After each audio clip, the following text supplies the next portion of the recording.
Right.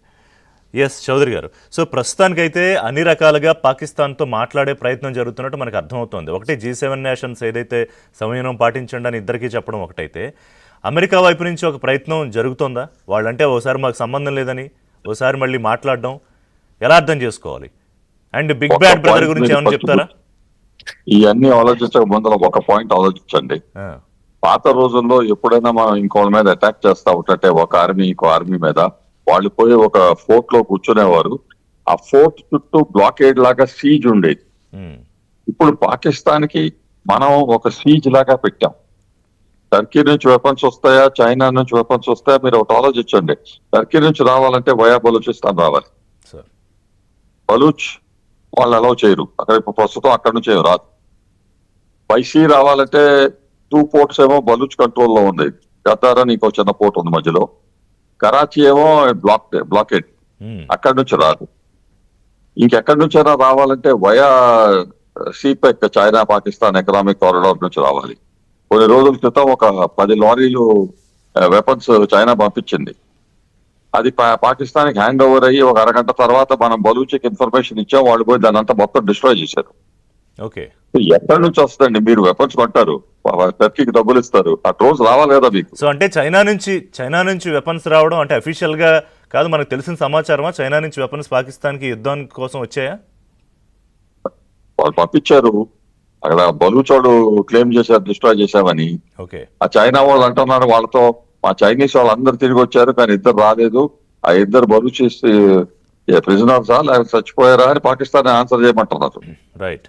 So today Pakistan కి ఎక్కడి నుంచి యాక్సెస్ లేదండి, బై ఎయిర్ తప్ప.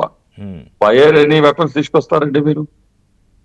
సో మనం ఒక సీజ్ లో బ్లాక్ చేసినప్పుడు ఆ బ్లాకేడ్ తీయకూడదండి, అది అట్లాగే ఉండనియాలి.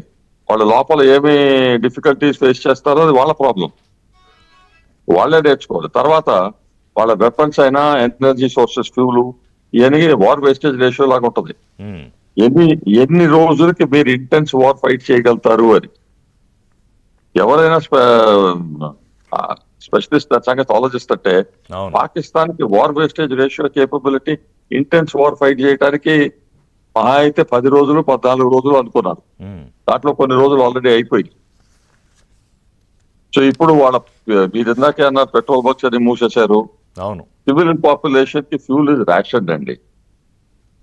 బ్యాంక్ నుంచి డబ్బులు తీయాలంటే that is also ration. You can draw only $50 or 3,000 Pakistani rupees limit పెట్టారు. అవును.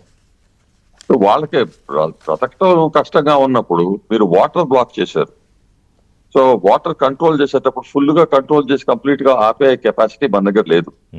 కానీ ఎప్పుడు వదిలిపెట్టాలో, ఎప్పుడు బ్లాక్ చేయాలో అది మన చేతుల్లో అవుతాయి. అట్లాంటప్పుడు వాళ్ళ క్రాప్ సీజన్ ఎట్లా అవుతుందండి? కాదు, పంటలు రావు.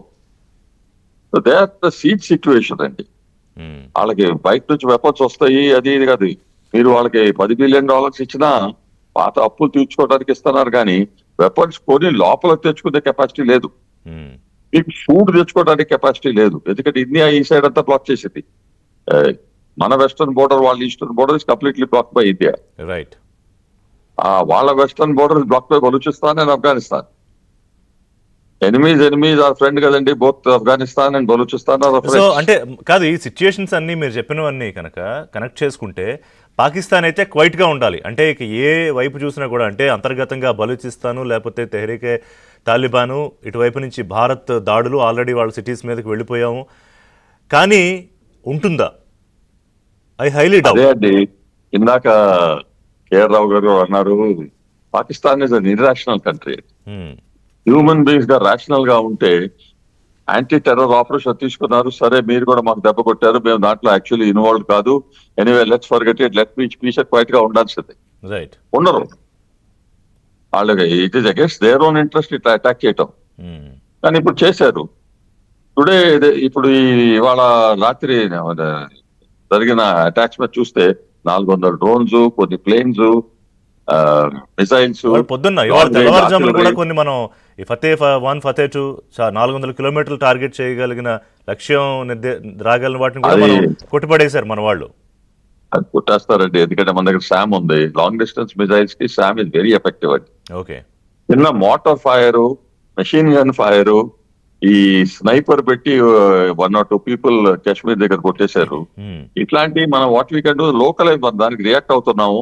ఎవరైతే ఏ బంకర్ నుంచి అయితే ఫైర్ వస్తుందో ఆ బంకర్ ఎగర కొట్టేస్తున్నాం. అంత కెపాసిటీ మన దగ్గర ఉంది. అట్లాంటివి జరుగుతా ఉంది లైన్ ఆఫ్ కంట్రోల్ మీద. ఆ line of control Simla agreement ప్రకారంగా ఉంది. సిమ్లా అగ్రిమెంటే పాకిస్తాన్ రద్దు చేసింది అని అంటుంది. సిమ్లా అగ్రిమెంట్ రద్దు చేస్తే లైన్ ఆఫ్ కంట్రోల్ అర్థం లేదు. No legal sanctity.